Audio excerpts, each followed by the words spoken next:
chapter 9, verse 21.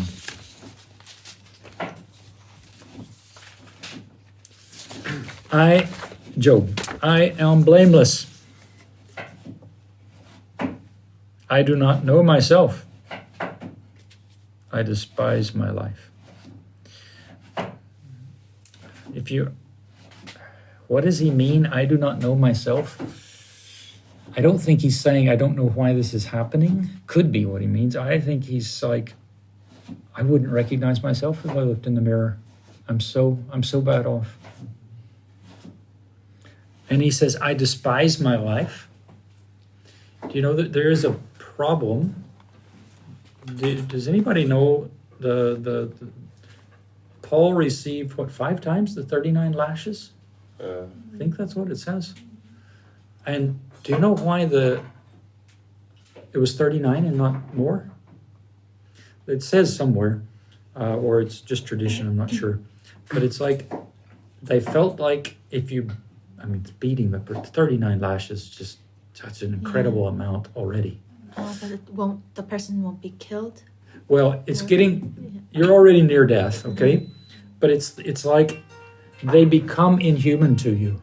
You don't feel like you're beating a human anymore. You're just beating a pile of flesh or beating an animal. This was the reasoning behind no more, okay? And this is what I see kind of like Job is expressing, like, and I kind of think that's one explanation of why the friends were so brutal. I think Job had almost lost a portion of his humanity.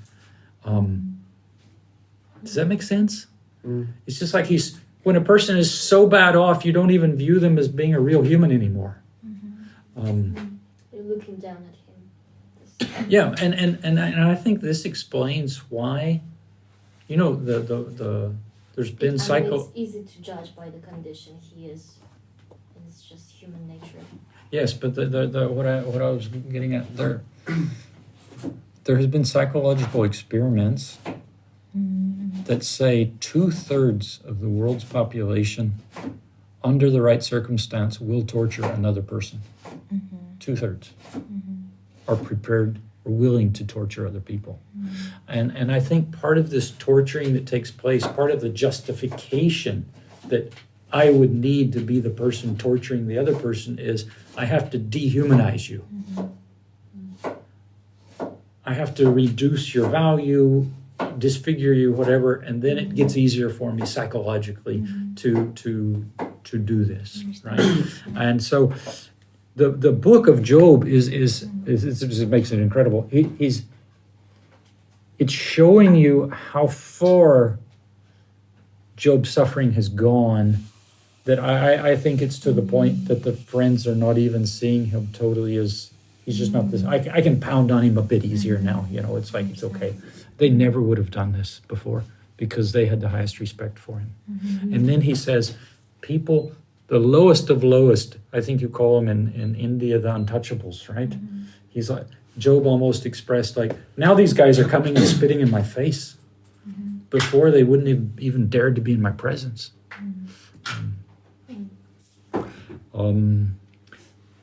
There's another translation for chapter 10, verse 1, that says, my whole being loathes my life. I hate my own life.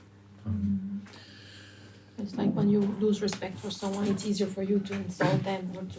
Yeah, and it's easier for you to blow them off. And so, thank you for saying that. And we'll stop with this thought. The best way for you not to fall into this danger, there's a danger. This is a warning, okay? The warning is don't dehumanize somebody, because then it leads you down a road where you might not be happy where it ends, okay? You treat them wrong, whatever. And I think the greatest key against this is always seeing in the person, one, Jesus Christ, and always seeing in the person someone who is a creation of God. That's your protection. And so if I am totally aware this person I am beating is a creation of God, or I am beating Christ, that'll keep my hand away from the whip, right? Because then I'm like, no, I'm not going there. Because I'm not going to go. And Christ, this is where he says, I was in prison, you didn't visit me. I was sick, you didn't help me. I was hungry, you didn't feed me. It's this exact principle. He's saying, you didn't see me in that person. That was your mistake. I would like to repeat one more request. And that is, as we're going through this material, connect the dots. Okay? So connect one event to the next one. Connect things when you say, Job said this, but that's actually a prophecy of Christ, about Christ. And look for those things. Be kind of silently praying, God, show me which dots I need to personally connect. Okay? And those are the kind of things I would encourage you to take down or take notes of. So we're still on Job's chapter 9. Actually, I want to go back to 8. I realize I think I skipped something. Yes, I did. I want to talk about in chapter 8 the source of the passed down wisdom in the book of Job. Okay, so I'll in 15 verse 10, he talks about, I got some of my wisdom from gray-haired, aged men. So they did like we did, right? Some of the better teachers were the ones that had been around a while. So some of it's just life experiences that they're passing down. But it's obvious to me there's more there. There is theological knowledge that they had to have gotten from God. Okay? 15:19 talks about ancestors who lived at a time when there were no strangers. That one's worth looking at because that one, I think that helps. Whoops, I just hit the wrong button. I think that helps date the book, to be honest. 15:19. Yeah. So he says there, 18, what wise men declare, hiding nothing from the tradition of their ancestors. So he's talking about the ancestors. He's talking about where did we get this wisdom? To whom alone the land was given when no foreigner passed among them. Now think about that one. When would there be no foreigners on the earth? And you got to go back to the time of Tower of Babel or something like that, right? So you're going way back. So this is one of my reasons why I'm dating the book as really old, because he's saying we got our wisdom from the time when there were no foreigners. So that really puts you a long ways back. Okay, but there were times for that. Chapter 12, verse 12, that my wisdom is the wisdom of the aged. Okay, and then chapter 12, verse 13, we should look at that. With God, our wisdom and power, counsel and understanding are His. So I'm going to read between the lines and say, a lot of their counsel and wisdom, they would say, we got this directly from God. Daniel and I were just talking about this a bit during the break. We have no knowledge of the theological school that Adam was put through. All we know is, by the time of Job, they had a tremendous understanding of many things, including a lot of stuff that we know from the New Testament. Yeah. So it's like, did God set them down and just say, this is it? Or did Adam walk with God and have enough discussions in the garden that he was able to pass all this on?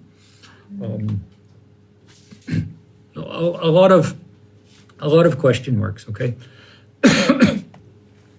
Eliphaz believes he himself is a representative of wisdom, 15:10. And 8:8, that's going back to almost where we were.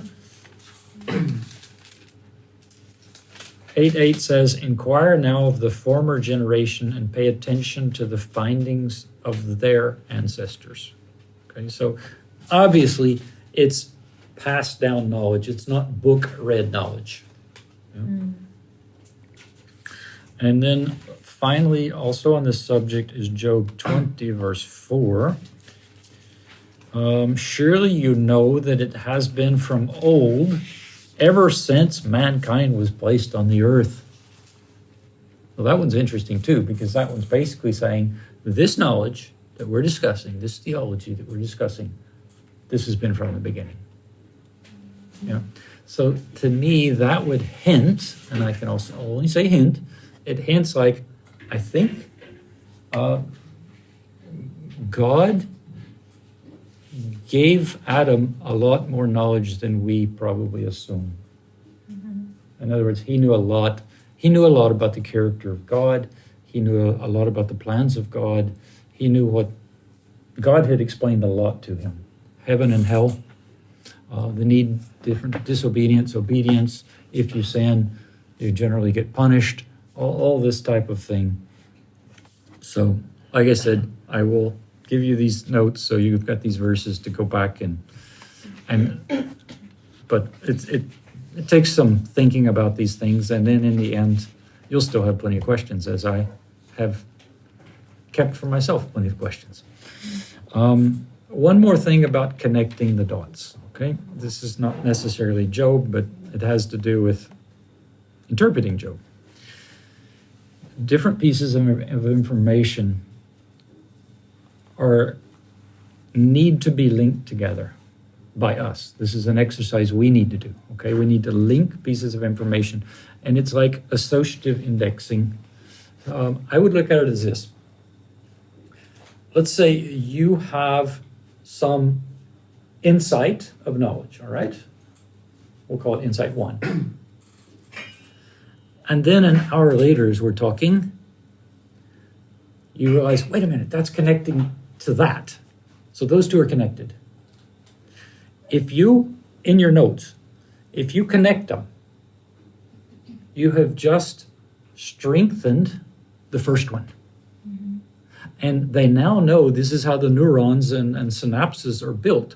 The more you recall one particular item, the stronger that item becomes, until finally it's embedded, it's there, it's hardwired. But it is not hardwired at the beginning. It's a very soft wire. And so you have an insight, but if you do not go back to it, if you do not connect it with other things, you will lose it. Yeah. So that's why I'm saying, please connect the dots. Yeah. Don't just say, oh, that's cool, But and I had the experience one time. I was at a seminar similar to this. It was an intensive weekend. It was called the Abiding Life Seminar, which you're familiar with Ray Andrews. Yep. It was life-changing for me. That was the moment where I can say my Christianity took a 180-degree turn, and I didn't even know it needed it, and it was life-changing. And I heard so many things on one weekend, heard so many things that it was like a reinterpretation of the Bible for me. It was like, I've just never seen it that way. And it was a reintroduction to Christ. In a sense, it was like, how could I have missed this all this time? And so I saw things from a totally new perspective. And this didn't just happen to me. This happened to most of the people that were in the small seminar. But what happened afterwards? 6 weeks later, most of the other people said, I know it was good, but what did he say? And it was gone. Okay.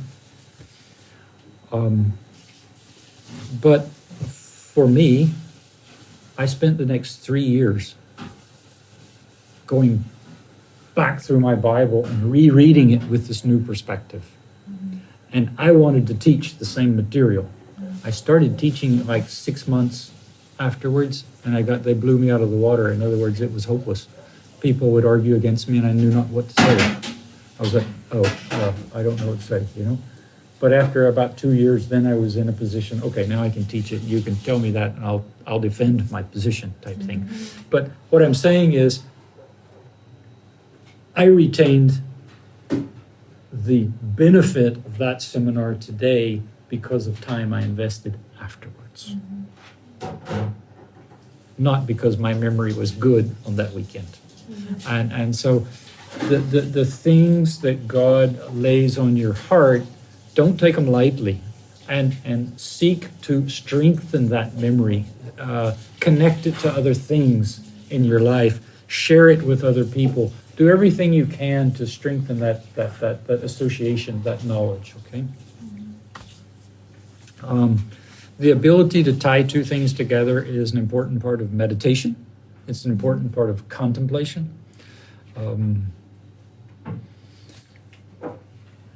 Google is trying to connect the dots for us. But Google is not strengthening the synapses in your brain. So don't rely on Google to connect things for you, okay? It's just say, no, I'm going to do that myself. It can help you connect something, but to strengthen the synapses in your brain, Google, I'm sorry, does not help you with that, right? Part of meditation and contemplation is connecting that which is valuable to other things of value in a creative way. These connections need to be in long-term memory so that they can be recalled and connected further.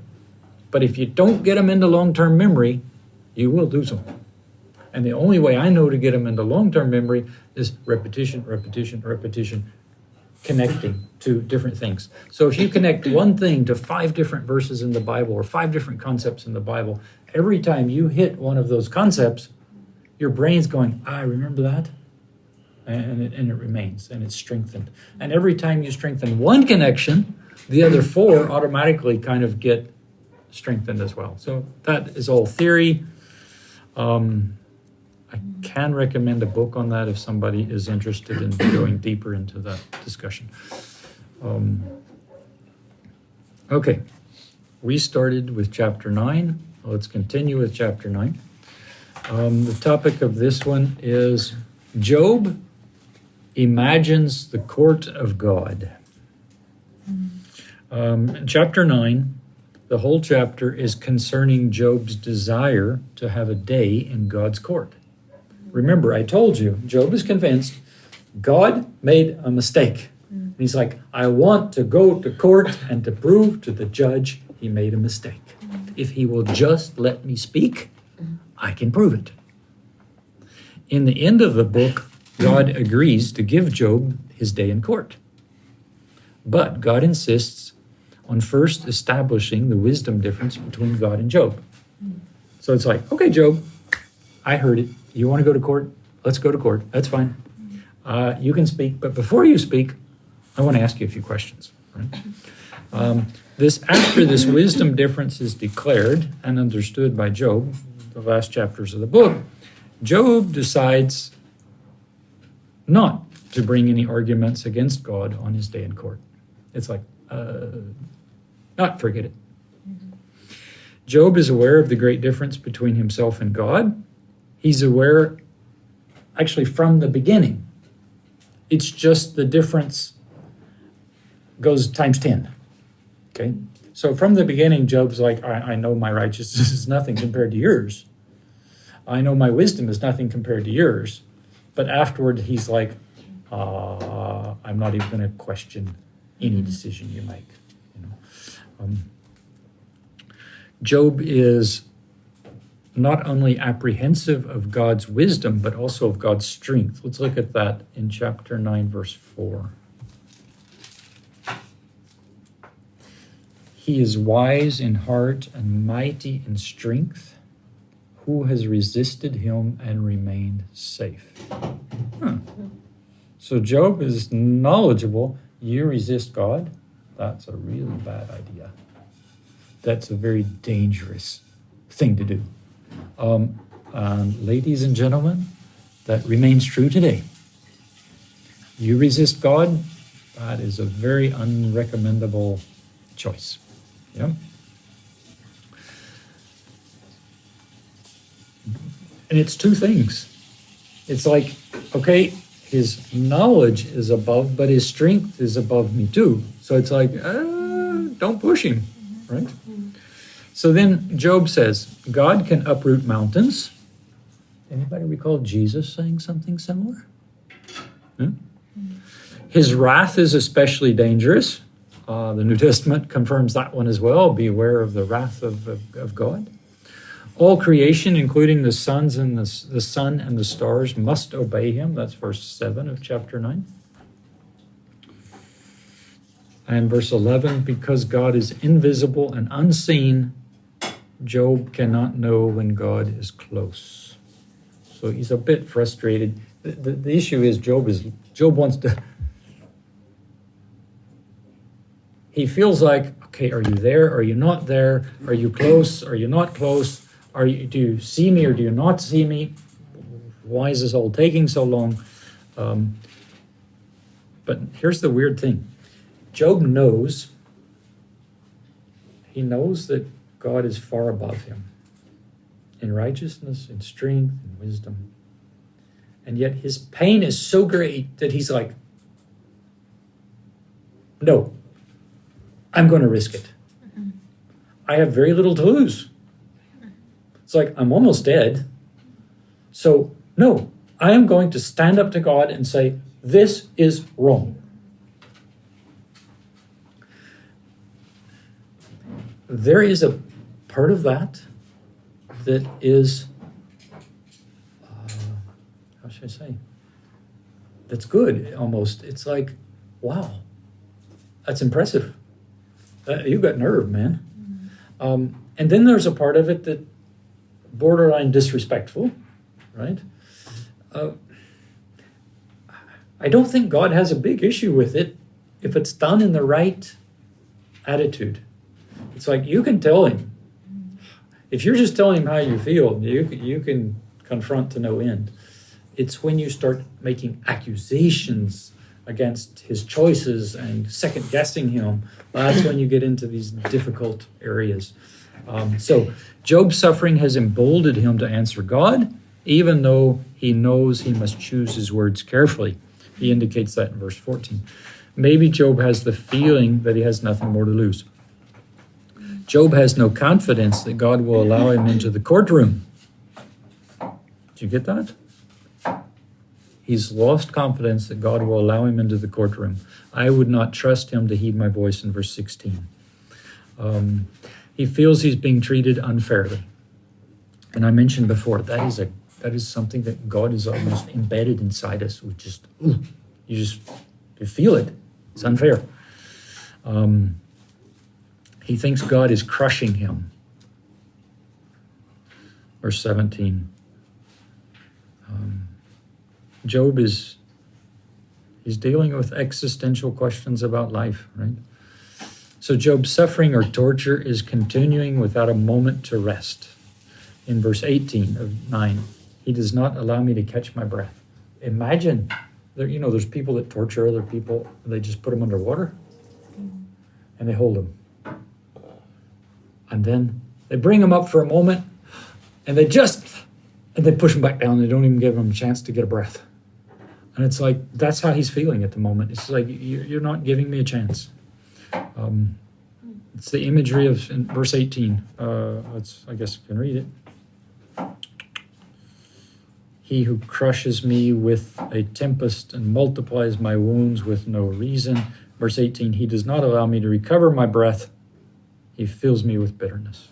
Yeah. And then there's the imagery also of the person running from a lion, and then in total exhaustion, they run into a bear. And then they run away from the bear. This is a prophet has this imagery. He runs away from the bear. He gets into a house. He shuts the door. He leans against the wall in total exhaustion, and a poison spider bites him. That's how Job feels. It's like there's no escape here. Verse 20. Although I'm innocent, my mouth would condemn me. Although I'm blameless, it would declare me perverse. Now, to those of you who, when we question, is Job being too proud here? This is the other side of the argument. Yeah, this is one of those verses where I would say, well, maybe not, and then there are other ones where I'm saying, yes, maybe, and definitely Elihu accuses him of it later. But here he's saying, I see here, I know if I compare myself to God, I'm not blameless and I'm perverse. So it's like he's not claiming to be Christ. You have to look at all this. What would I say if I had his pain and his mourning and his suffering and his grief? Because that's the thing. Because Yes. I can't. This is not us sitting around the table, all comfortable, warm, and fed. No. This is like in the middle of the basement in the war, and you just lost your family. You discuss things different in those moments.